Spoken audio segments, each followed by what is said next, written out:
పొదుపు పెట్టుబడులపై అవగాహన కోసం రేవంత్ మరియు గిరిబాబు గారు కండక్ట్ చేసే వెబినార్ కోసం ఈ క్రింది నెంబర్కు సంప్రదించగలరు. నమస్తే, వెల్కమ్ టు సుమన్ టీవీ. నేను విష్ణు. ప్రస్తుతంతో పాటు certified financial planner Ram Prasad గారు ఉన్నారు. వారితో మాట్లాడదాం. సార్ నమస్తే. సార్ రామ్ ప్రసాద్ గారు. నమస్తే అండి విష్ణు గారు. రామ్ ప్రసాద్ గారు, ఒక చిన్న జనరల్ టాపిక్ మాట్లాడుకుందాం. మీ దగ్గరికి రకరకాల వ్యక్తులు వస్తుంటారు ఫైనాన్షియల్ ప్లానింగ్ కోసం.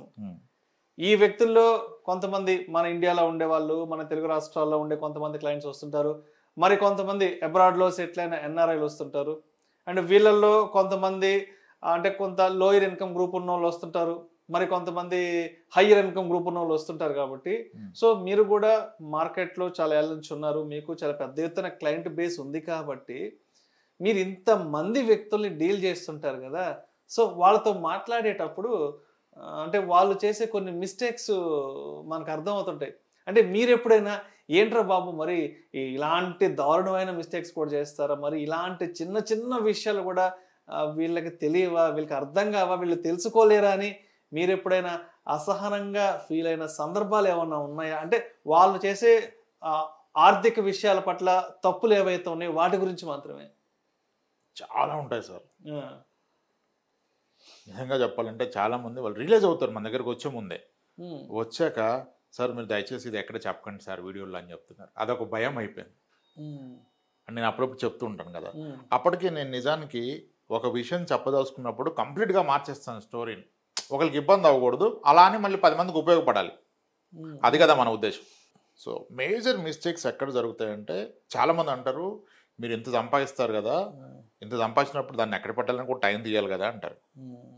ఆలోచించాలి. అలా ఏం కాదు. యాక్చువల్లీ చాలా టైం తీస్తాడు పెట్టాను, కానీ అంత టైం తీసి రాంగ్ ఇన్వెస్ట్మెంటే పెడతారు. ఇప్పుడు అంటే ఒక ఎగ్జాంపుల్ చెప్తాను.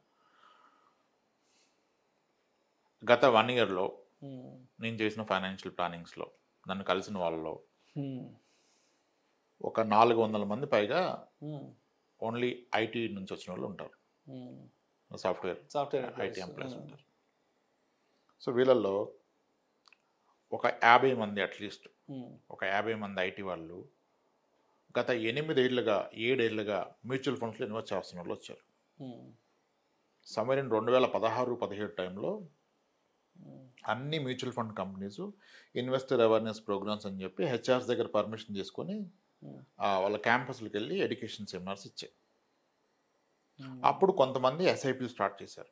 ఇనిషియల్గా 2000, 5000, 10,000, 15, 20 జాబ్ పెరుగుతున్న కొద్దీ కాస్త పెట్టారు. బాగుంది, బాగా పెరుగుతున్నాను. అలా పెట్టిన వ్యక్తులంతా ఒక 50 మంది చెప్తున్నాను, మిగిలిన వాళ్ళు కాదు. పెట్టిన వాళ్ళు ఒక 50 మంది. లాస్ట్ ఇయర్ చూస్తే CAGR 22-23 ఉంది.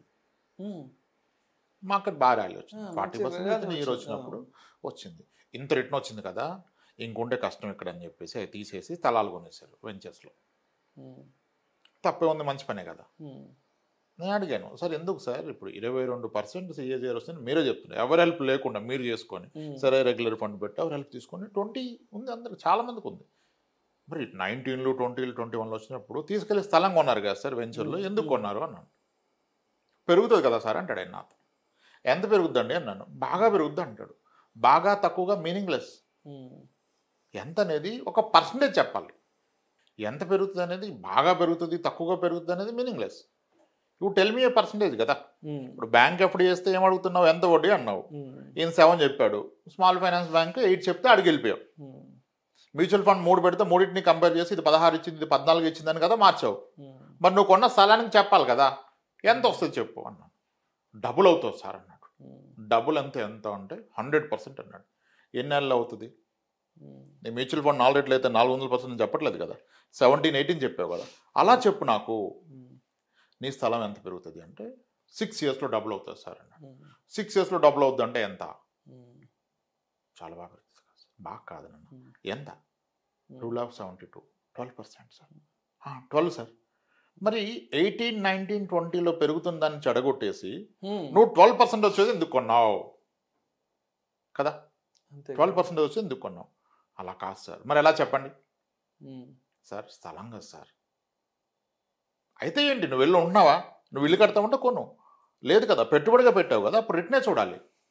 అలా కాదు సార్. మరి ఎలా చెప్పండి అంటే, సార్ శోభన్ బాబు గారు చెప్పారు కదా సార్, ఏమని చెప్పారు? మనుషులు పోతుంటారు, భూమి పెరగదు, కాబట్టి అవకాశం ఉన్నంత వరకు కొనుక్కొని చెప్పారు.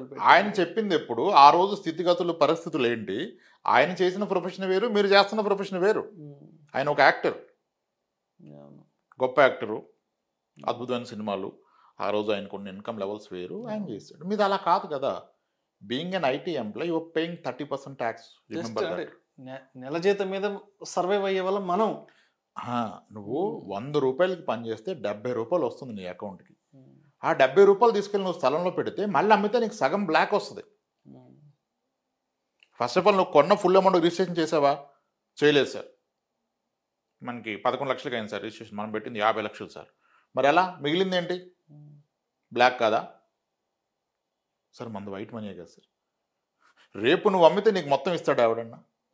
ఏం చేస్తావు? క్యాష్ వస్తావు చేతికి.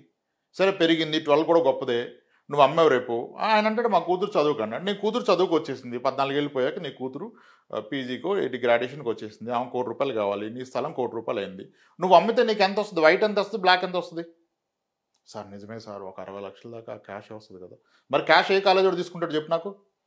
తీసుకోరా సార్. అది నువ్వు తెలుసుకోవాలి. That is called begin with the end in mind. ప్రతిదానికి అంతం ఏదో చూడాల, నువ్వు ఆలోచించుకో.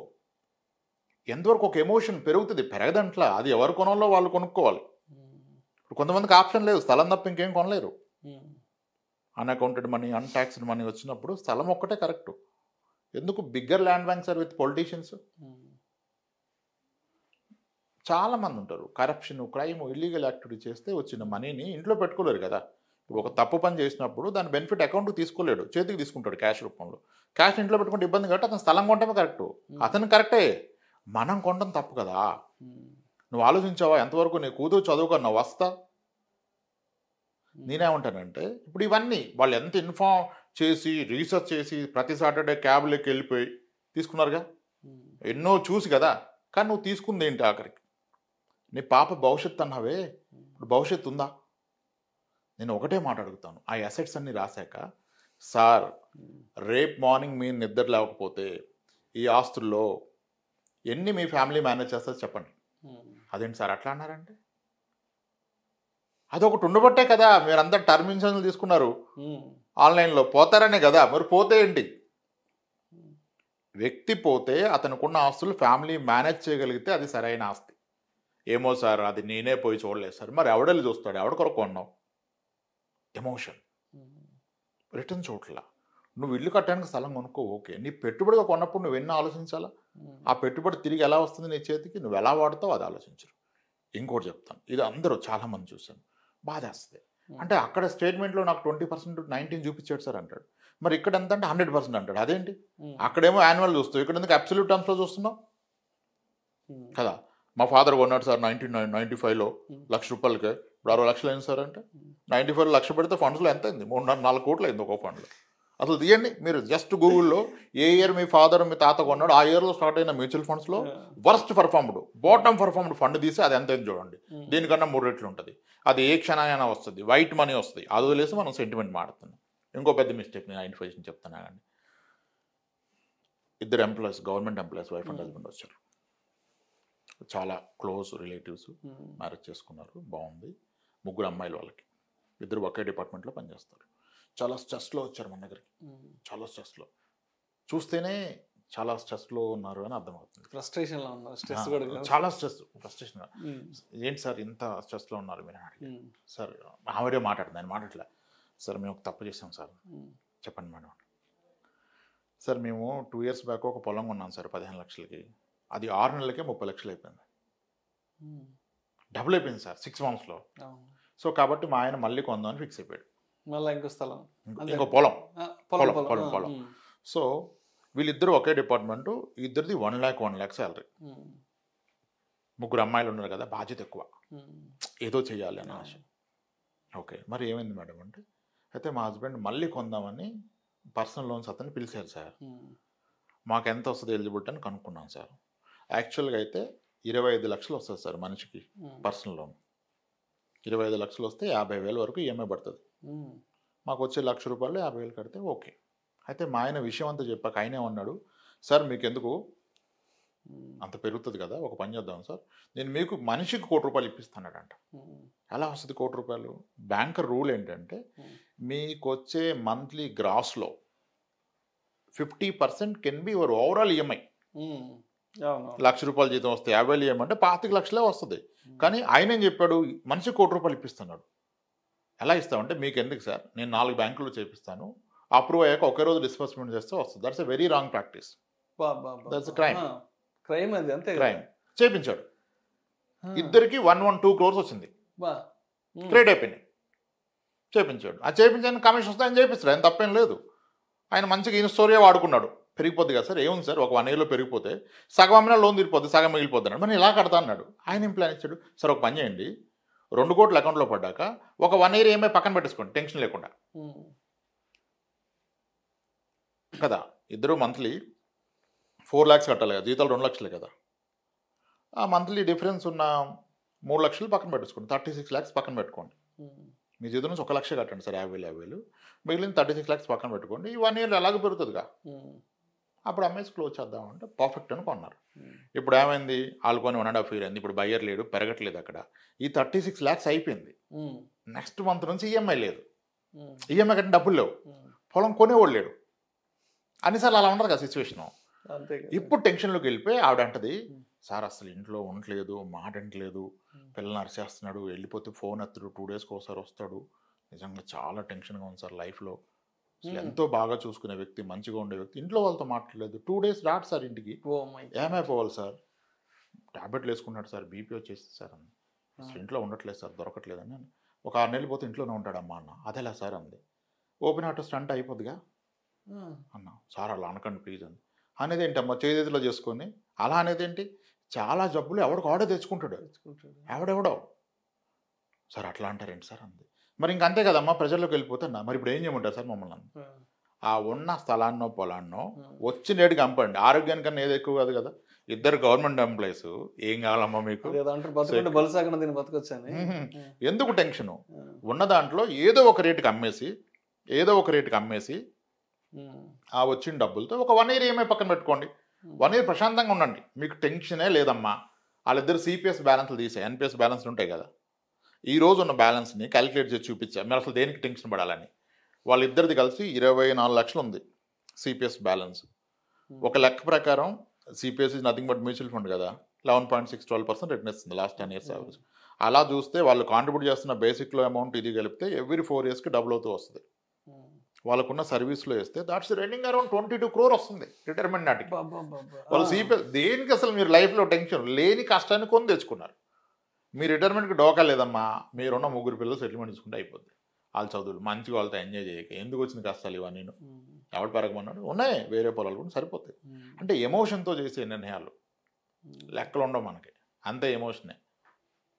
డబుల్ అయిపోద్ది, ఎందుకు డబుల్ ట్రిపుల్, దేనికి, ఏ పర్పస్కి, ఎలా వాడతాం, ఆ క్వశ్చన్కి ఆన్సర్ ఉండాలి. మీ దగ్గర ఉన్న ప్రతి ఆస్తి మీ భవిష్యత్తు అవసరాలు దేనికి ఒకదాన్ని లింక్ చేయాలి. ఈ ఆస్తి పర్పస్ ఇది, ఈ పొలం దీనికి, ఈ స్థలం దీనికి, ఈ మ్యూచువల్ ఫండ్ దీనికి, ఈ ఎఫ్డి దీనికి, ఈ ఫిక్స్డ్ ఇన్కమ్ ఇచ్చే ఇన్సూరెన్స్ పాలసీ దీనికి, అదే మ్యాచ్ అయితే రైట్. ఇప్పుడు మీ స్టోర్ రూమ్లో ఒక ఎక్విప్మెంట్ ఉంది సార్, మీ స్టోర్ రూమ్లో ఒక ఎక్విప్మెంట్ ఉంది, ఒక పనిముట్టు ఉంది, అది దేనికి వాడతారో తెలియదు, క్లారిటీ లేదు, అప్పుడు దాన్ని ఉంచుకోవడం ఎందుకు, తీసి బయటపడేయాలి. లేదు సార్, ఉంటే ఎప్పటికైనా ఎలా పద్ధతి ఉండాలి కదా, నిరుపయోగం కదా. పర్పస్ఫుల్ ఇన్వెస్ట్మెంట్ చేయాలి. పర్పస్ని మీరు ఊహించుకోకూడదు, ఎలా అయిపోద్ది అలా నిజంగా అవుద్దా చెక్ చేయండి కదా ఈరోజు అది. సో మేజర్గా ఎమోషనల్ ఇన్వెస్ట్మెంట్ టువార్డ్స్ ఇవి రియల్ ఎస్టేట్ ఇన్వెస్ట్మెంట్స్. ఈవెన్ ఇల్లు కూడా ఎలిజిబిలిటీ ఉండదు, డౌన్ పేమెంట్ డబ్బులు ఉండవు. ఈయన జీతం ఒక 80,000 వస్తుంది టేక్ హోము, ఈయనకి లోన్ ఒక 40 లక్షలు ఎలిజిబిలిటీ ఉంటుంది, 30 లక్షలు లోన్ తీసుకుందాం అనుకుంటాడు, మిగిలిన 10 లక్షలు డౌన్ పేమెంట్ ఉండదు. ఉన్నప్పుడు ఏం చేస్తాడు, ఈయనకి ఆయన బ్యాంకర్ని అడుగుతాడు, ఆ లోన్కి ఈ లోన్ ప్యారలల్గా అటు హోమ్ లోన్ ఇటు పర్సనల్ లోన్ ప్రాసెస్ చేస్తాడు. ఈ ఒక 15 లక్షలు తీసుకొని అదొక 30 తీసుకుంటే నీకు వచ్చే 80,000 ఈఎంఐ 70,000 తెలా బ్రతావు. ఏదో ఒకటి ముందు కొనేస్తే నడిపిద్దాడు, కొనేసాక నడిపించలేవు. I see lot of people aggressive steps. నీ దగ్గర ఉన్న డబ్బులతో చేస్తే ఓకే, నీ దగ్గర లేని డబ్బులతో చేయొద్దు ఇన్వెస్ట్మెంట్. నీ దగ్గర ఉన్న డబ్బుతో రాంగ్ చేస్తే ఓకే, నీ భవిష్యత్తు డబ్బులతో చేస్తున్నావు, నీ దగ్గర లేని డబ్బులతో చేస్తున్నావు అంటే నీ భవిష్యత్తుని తాకట్టు పెడతాం. అది మేజర్ మిస్టేక్ సార్. చెప్పలేం, చాలా ఉంటాయి. ఓపెన్గా చెప్పలేం, ఉన్నట్టుగా చెప్పలేం, చెప్పకూడదని రిక్వెస్ట్ చేస్తారు. కానీ అప్పటికి మార్చి ఎందుకు చెప్తా అంటే ఎవరికైనా హెల్ప్ అవుద్దని. ఇప్పుడు ఆ పని చేసేవాడు ఆగిపోతాడు. ఆ పని తప్పు చేయకూడదు ఆలోచించి ఆగితే ఓకే. ఇప్పుడు హెల్త్ ఇన్సూరెన్స్ ఎక్కువ తీసుకోమన్నాం. ఇప్పుడు కనీసం ఒక 4-5 మనకు ఎదురుపడ్డారు. సార్ మీరు చెప్పాక తీసుకోబట్టి హెల్ప్ అయింది సార్, 18 లక్షలు అయిందని చెప్తారు ఒక ఆయన. 18 లక్షలు బిల్ అయింది సార్, నిజంగా మీరు చెప్పబట్టి అయింది సార్. మా బామ్మర్ది ఏజెంట్ సార్, వాడు ఎందుకు సరిపోద్ది అన్నాడు సార్, మీరు చెప్పబట్టి పెంచే ఈలోపు మా వైఫ్ ప్రాబ్లం వస్తే 18,60,000 అయింది సార్, సెటిల్ అయింది సార్, మొత్తం హ్యాపీ సార్. నాకు కూడా కొంతమంది ఫ్రెండ్స్ ఉన్నారు. అంటే ఏరా ఎంత ప్యాకేజీ ఏంటంటే, అంటే మామూలుగా మంత్లీ 1 lakh వస్తుందిరా, పర్లేదు పర్లేదు, 80-90 ఈఎంఐకి పోతుంది అంటారు. ఎందుకు ఇంకా అంత మాత్రానికి ఉద్యోగం కూడా నాకు ₹1,00,000 జీతం 80-90 ఈఎంఐలు కట్టుకుంటున్నా ఉంటారు. అది ఏంటో నాకు అర్థం కావట్లేదు. ఆ పర్పస్ ఆఫ్ ఇన్వెస్ట్మెంట్ ఏంటో, ఆ పర్పస్ ఆఫ్ జాబ్ ఏంటో నాకు అర్థం కావట్లేదు. ₹1,00,000 జీతం 80-90 ఈఎంఐ అంటున్నారు. ఏంటో సార్ నాకు అర్థం కాదు. నాకు అనిపిస్తుంది ఈఎంఐలు కట్టుకోవడం కోసమా ఊరు నుంచి కష్టపడి అక్కడికి వచ్చి హైదరాబాద్లో ఉండి ఈఎంఐల కోసమా తల్లిదండ్రులు వదులుకొని వచ్చి ఎడబడి ఈ చావులు ఎందుకురా బాబు అనిపిస్తుంది సార్ నాకు అసలు. క్లారిటీ ఉండదు సార్. ఎమోషను, సోషల్ ప్రెస్టేజ్ 50-60 లక్షలు పెట్టి ఇంటి లోన్ తీసుకుంటారు, 20-30 లక్షలు పెట్టి కారు కొనేస్తున్నారు, నెలకు ₹1,00,000 ఈఎంఐ అంటున్నారు. ఏంట్రా ₹1,00,000 ఈఎంఐ కట్టుకోవడం కోసం నెల్లూరు నుంచి ఇక్కడికి వచ్చి బతకాలనిపిస్తుంది. నేను ఇదే అడుగుతాను చాలా మంది. నెల్లూరు నుంచి బతకడం కోసం ఇక్కడికి వచ్చి ₹1,00,000 ఈఎంఐ కట్టడం అవసరమా? Different problems. వీళ్ళంతా ధనవంతులాగా బ్రతకాలనుకున్నారు, ధనవంతులు అవ్వాలనుకోవట్లా, అలా ధనవంతులాగా బ్రతకడానికి ట్రై చేస్తున్నారు. అప్పుడు రాబోయే డబ్బును వాడుకుంటాం. అంటే దానికి వాళ్ళు చెప్పే విషయాలు నాకు అర్థం కాదు. ప్రతిసారి బస్సులో ట్రైన్లో తిరగలేకపోతున్నాం, హ్యాపీగా హైదరాబాద్ నుంచి నెల్లూరు కార్లో వెళ్ళిపోవచ్చు, అందుకని సరిగ్గా దాన్ని కూడా కాదనలేము మనం. దాన్ని కూడా కాదనలేము. అఫోర్డబిలిటీ ఉంటే నువ్వు తీసుకోవచ్చు. One should prioritise. నా భవిష్యత్ అవసరాలు ఏమొస్తున్నాయి ఆ ఫుల్ఫిల్ అన్నీ తీసుకోవాలి. కార్ తీసుకోవాలి, వెకేషన్కి వెళ్ళాలి, you should spend more money and life style. ఖర్చులు తగ్గించుకోవడం తప్పు, ఖర్చులు తగ్గించుకోవడం ఎక్కడ చెప్పట్లా. అవన్నీ చేస్తూ ఒక ఇన్ఫార్మ్ డిసిషన్ తీసుకోవాలి. దేనికైనా క్లారిటీ ఉండాలి. 10-15 మిగిల్చుకోవడం కోసం హైదరాబాద్లో ఉన్నట్టు అనిపిస్తుంది నాకైతే. ₹1,00,000 చేస్తూ 80-90 అంటే 10,000 మిగులుతుంది. 10,000 మిగిల్చుకోవడం కోసం నెల్లూరు నుంచి ఇక్కడికి వచ్చి పొద్దున 9 గంటలకు 10 గంటలకు ఆఫీస్కి వెళ్ళి సాయంత్రం 6 గంటలకు 7 గంటలకు వచ్చి ట్రాఫిక్లో 2-3 గంటలు ఇరుక్కుపోయి అవసరమా ఇన్ని బాధలు 10,000 సంపాదించుకోవడం? అంటే చెప్పాలంటే అసలు రియల్ శాలరీ 10,000. మీరు చెప్తుంటారు కదా, మన ఖర్చులన్నీ పోను, మన సేవింగ్స్ అన్నీ పోను, మన ఇన్వెస్ట్మెంట్స్ అన్నీ పోను, ఏదైతే మిగులుతుందో అదే మన శాలరీ. అంటే 10,000 శాలరీ కోసం నెల్లూరు నుంచి ఎడుకొచ్చి బతుకుతున్నాం, 90,000-80,000 ఈమెయిల్ కట్టుకుంటాం. లేదండి సార్, ఇక్కడ ఇన్కమ్ ఆపర్చునిటీస్ ఎక్కువ. అందరూ ఎక్కడి నుంచో వచ్చి మళ్ళీ పెంచుకున్నారు కదా జీతాలు, దట్స్ ఆల్ గ్రేట్. కానీ ఒక పెట్టుబడి పెట్టే ముందు 2-3 సార్లు ఆలోచించాలి. దేనికి, పర్పస్ ఏంటి. ఎవరు చెప్పినా నమ్మొద్దు, ఆలోచించండి. క్యారీడ్ అవ్వద్దు, పొగిడితే కొనొద్దు. నువ్వు గ్రేట్ రా, నువ్వు భలే కొన్నావు రా, నువ్వు అప్పుడే ఒకటి ఇంకోటి అంటే ఇటు రెచ్చిపోతాడు. అది మిస్టేక్, జనాలు రెచ్చగొడతారు. నెల్లూరులో ఉన్న ఫ్రెండ్స్ ఏం చెప్తారు తెలుసా, అరే విష్ణు మీరు ఆడండి ఇంత సంపాదిస్తున్నారు, హ్యాపీగా నెల్లూరులో ఉండి నెలకు 40-50 వేలు సంపాదించుకుంటే కాలు మీద కాలు వేసుకుని రాజాలాగా బతకొచ్చురా మా నెల్లూరులో అంటే. మంచిదే, కరెక్ట్. ఏముంది అంటే ఇక్కడ ఎవరి వర్షన్ తప్పు పట్టాలో ఎవరి వర్షన్ రైట్ అనుకోవాలో అర్థం కావట్లేదు. అంటే బ్రతకడం కోసం హైదరాబాద్కి రావడం కరెక్టా తప్ప అర్థం కాదు, లేదంటే 40-50 వేలు సంపాదించకుండా సొంత ఊర్లో ఉండడం కరెక్టా రాంగా, అది కూడా అర్థం కాదు. అంటే కేస్ టు కేస్ సార్, ఎలా ఉంటాయంటే కేస్ టు కేసు. ఇప్పుడు యాక్టర్స్ చేసేది తప్పులు వేరు, డాక్టర్లు చేసే తప్పులు వేరు, ఎన్ఆర్ఎస్ చేసే తప్పులు వేరు. ఒక్కొక్క సెట్కి ఒక్కొక్క రకమైన డిసీజ్ ఉంటుంది. కొన్ని ఏరియాల్లో కొన్ని జబ్బులు ఉండేటట్టుగా కొన్ని సెక్టార్ పీపుల్కి కొన్ని తప్పులు చేసేదానికి ఎక్కువ వెసులుబాటు ఉంటుంది. అంటే చుట్టూరు అలా ఉంటారు కదా. ఇప్పుడు ఒక గవర్నమెంట్ డాక్టర్ స్థలంగా ఉంటే చాలా క్లియర్గా ఉంటుంది టైటిల్. ఎందుకు తెలుసా, ఈ గవర్నమెంట్ డాక్టర్లు పిహెచ్సీలు అక్కడ చేస్తారు కదా, అక్కడ ఒక పోస్ట్ మార్టం చేయాలంటే ఒక డాక్టర్ స్ట్రోక్ ఈజ్ ఫైనల్, ఒక ఎస్పీ కూడా వచ్చి వాళ్ళ ముందు రెస్పెక్ట్ఫుల్గా మాట్లాడతాడు. సో చాలా అంటే వాళ్ళకి రిలేషన్స్ ఉంటాయి. సో ఒక పొలాన్ని ఎక్కడ కూర్చొని వ్యాలిడ్ చేస్తాడు, ఒక రేటుకి తగ్గొట్టేస్తాడు. ఒక ప్రైవేట్ డాక్టర్ టైం తక్కువ ఉండటం వలన ఇతను ఎక్కువ కొంటాడు, మళ్ళీ వెళ్ళి చూసుకోడు. ఒక గవర్నమెంట్ డాక్టర్ వెళ్ళి చూస్తాడు. యాక్టర్స్ చేసే మిస్టేక్స్, యాక్టర్స్ లైఫ్ స్టైల్ బాగా పనిచేసుకుంటారు, ప్రొజెక్ట్ చేసుకోవాలని చెప్పి ఒక లిమిట్ చూసుకోవాలి. అలా మనం డిఫరెంట్ ప్రొఫైల్ చూసినప్పుడు ఒక్కొక్క ప్రొఫైల్ ఒక మిస్టేక్ చేస్తారు. డాక్టర్స్ మిస్టేక్స్ వేరు, యాక్టర్స్ మిస్టేక్స్ వేరు, మళ్ళీ డాక్టర్స్లో ప్రైవేట్ డాక్టర్స్ వేరు, గవర్నమెంట్ డాక్టర్స్ వేరు, ప్రాక్టీసింగ్ డాక్టర్స్ వేరు. అగ్రెసివ్ బిజినెస్లు సెటప్ చేసి మల్టీ స్పెషాలిటీ హాస్పిటల్స్ కట్టేసి వందలు పదుల్లో జరుగుతాయి ఇన్సిడెంట్స్. మీడియాలోకి వస్తున్నాయి తక్కువ, విపరీతమైన సెస్లో వచ్చేస్తారు. ఏం చేస్తాం? చాలా ఒక్కొక్క ఎన్ఆర్ఐ చేస్తున్న మిస్టేక్స్ వేరు, ఒక్కొక్క సెక్టర్ ఒక సెట్ ఆఫ్ మిస్టేక్స్ చేస్తారు. సో అలా అందరిది కలిపి చెప్పలేం. గవర్నమెంట్ ఎంప్లాయ్ చేసే మిస్టేక్స్ వేరు, కామన్ మిస్టేక్స్. గవర్నమెంట్ డాక్టర్స్ చేసేవి వేరు, ప్రైవేట్ డాక్టర్స్ చేసేది వేరు, ఎన్ఆర్ఐ చేసేది వేరు, ఐటీ వాళ్ళు చేసే మిస్టేక్స్ వేరు. సెక్టర్ వైజ్గా ఉంటాయి మిస్టేక్స్. వాళ్ళు ఒకసారి మనం కూర్చొని వాళ్ళని ఎవరైనా కూర్చొని ఆలోచించుకొని ఒకసారి అన్ని వెసులు చేసుకొని పక్కన వేసుకొని తెలుసుకోవాలి. చేసుకుంటే తెలిసిపోతుంది అంటే రైట్ అని.